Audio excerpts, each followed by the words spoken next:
Grève, colère et confusion à Yamoussoukro. Les taxis communaux disent non à l'interdiction du gaz butane comme carburant. Décision arbitraire ou application stricte de la loi?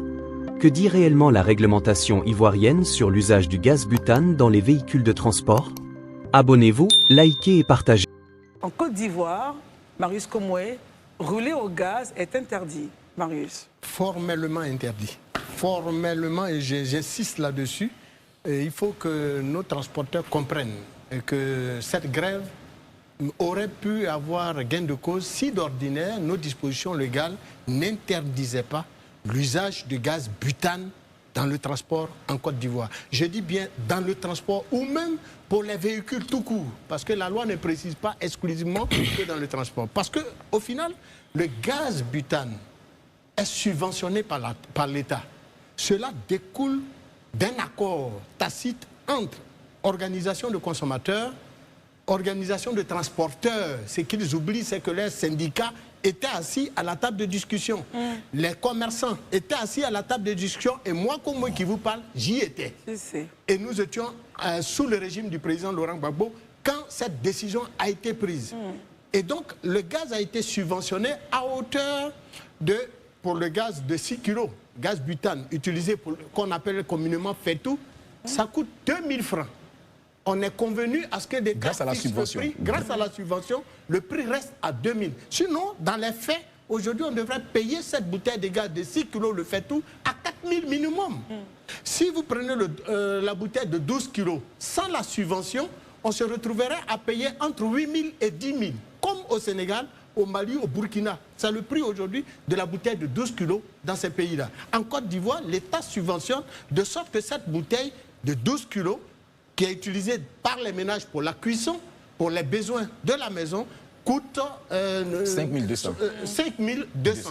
Sinon, on aurait dû payer plus cher. Et donc, on ne peut pas subventionner. Et puis, des chauffeurs de taxi utilisent le gaz. À l'effet d'usage domestique, attention. C'est exclusivement destiné à l'usage domestique ou même à l'usage industriel spécifiquement pour certaines industries. Mais pas au transport. Mais pas au transport. C'est formellement interdit pour le transport. Le transport, c'est du carburant. C'est de l'essence ou du gasoil. Jamais, jamais, jamais. Alors là, jamais de gaz. Je reviendrai sur le texte de loi. Très bien. Alors, c'est interdit et la Direction générale des hydrocarbures, avec à sa tête M. Issé, se bat, fait des mains et pieds justement pour que cette disposition-là soit respectée pour la vie des populations ivoiriennes. Ben, ce que je passe à Yamoussoukro, Christelle, excusez-moi, mais c'est... Je pourrais qualifier ça de... Mais le monde, on tombe sur la tête, quoi, en fait. Vous savez, oui, on tombe sur la tête. Le ciel nous tombe sur la tête parce que la loi, Marius a dit tout à l'heure qu'il allait chercher, mais bon, j'ai pris la peine de chercher aussi en venant. La loi numéro 92, 469, du 30 juillet 1992, ça veut dire que ni le président Bédié n'était au pouvoir, ni le président Gbagbo n'était au pouvoir, ni le président Ouattara n'était au pouvoir. 92 a donc décidé de réprimer tout usage de gaz dans le transport. Et donc cette loi interdit formellement l'utilisation du gaz dans les véhicules. Il ne dit même pas transport, il dit dans les véhicules. Et même, tous les contrevenants s'exposent à des peines d'emprisonnement allant de 15 jours à 1 an et à des amendes situées entre 100 000 et 500 000 francs CFA. Si je comprends bien, Yamoussoukro, on fait une grève, les transporteurs font une grève pour une disposition qui est interdite. Mais je vous assure, c'est pourquoi je dis que c'est le monde on tombe sur la tête en fait. Vous voyez un peu, et voilà ce que la loi prévoit. On me dit que non, on nous a donné un délai pour qu'on se formalise. Ça ne veut rien dire. Dès l'instant que la loi est prise et qu'elle est en vigueur, elle doit s'appliquer. Donc même si quelqu'un vous dit qu'on vous donne un tel délai pour que vous puissiez vous mettre en... Ce n'est pas la loi. Lui n'est pas la loi. Lui c'est une mesure qu'il vous donne, mais ce n'est pas la loi. La loi dit, et qui a été prise en 90 ans, dit que vous n'avez pas le droit. Donc c'est ça, le débat il est clos. Je termine par ce que Marius a dit rapidement dessus. Cette subvention que l'État décide d'apporter à la bouteille au gaz, mais c'est pour les ménages.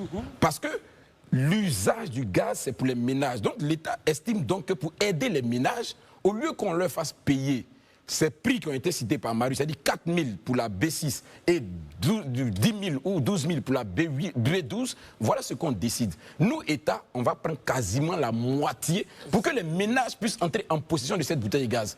Mais donc, cette subvention-là, elle répond donc à un besoin d'aider les ménages. Maintenant, quand le besoin là, quand le but, pardon, pour lequel on fait ces subventions est dévoyé, mais c'est une fraude. Ça devient une fraude. Et la fraude est punie par la loi. Donc, ils doivent comprendre que ce qu'ils font là, c'est parce que même les autorités veulent discuter. Non, mais honnêtement, dans ce pays-là, à un moment donné, c'est ce que moi je reproche ça aux autorités, hein, à un moment donné, à force d'avoir été tellement laxistes, des gens qui sont dans le faux estiment que le faux, là, c'est la vérité. Et ils prennent ça comme un droit. Mais ce n'est pas la vérité. Donc aujourd'hui, il faut que l'État fasse respecter la loi. Un point très, le débat, il est clos. Docteur Barry, on prend votre point et on termine avec Daouda rapidement. Christelle, je ne serai pas long. Existe-t-il un délai pour quelque chose d'illégal? La réponse est non. Non. Est-ce qu'on donne un délai pour les trafiquants de drogue? Non. Pour qu'ils se conforment à la loi. La loi existe depuis 1992. Quelqu'un qui la viole, il n'a pas besoin de délai. Je pense que les autorités ont bien fait parce que là, on a 140 bouteilles de B6, 25 bouteilles de B12, 24 machines de transvasement qui ont été saisies.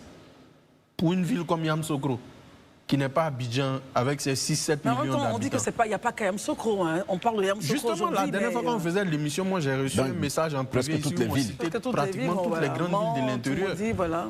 Les gens ne veulent pas acheter du carburant, ils veulent rouler au gaz. Or, ils mettent leur vie même en danger, eux, les chauffeurs. Et c'est interdit, en fait. Et les citoyens, on n'en parle pas. Donc, il n'y a pas de délai pour quelque chose d'illégal. On ferme la boucle avec vous. Peut-être qu'on va la rouvrir pour avoir l'avis de notre invité. Non, en fait, j'ai écouté tous les propos, la loi et ceci et cela. Oui, c'est vrai. Mais c'est la complaisance. C'est la complaisance. Parce que tu disais que la loi elle date de quand? 92. On a laissé Mais pourquoi jusqu'à aujourd'hui ça existe? La complaisance. Le laxisme. Parce que quand les transporteurs te disent qu'on nous raquette 5 000, c'est parce qu'il y a des gens sur la route qui raquettent 5 000. Donc ça passe. Donc il faut que ça déjà, ça s'arrête. Il faut que ça déjà, ça s'arrête. Maintenant, moi je ne vais pas revenir sur ce qui a été dit, mais là où je vais continuer, c'est qu'il faille que la SOTRA joue son rôle. Clairement. Parce qu'en même temps que les transporteurs décident de ne pas rouler, il faut répondre aux besoins des populations. Donc, pour pouvoir répondre aux besoins des populations, il faut pouvoir renforcer les bus de sorte à ce que les gens puissent vaquer à leurs occupations. C'est ça qu'il s'agit. Parce que la nature a horreur du vide. C'est clair. Si les transporteurs ne sont pas là, forcément les gens, ça sera compliqué. Donc la SOTRA, c'est le lieu pour vous de jouer votre rôle. Très bien. Monsieur Franck Anderson, quoi si j'appelle en vous le journaliste critique?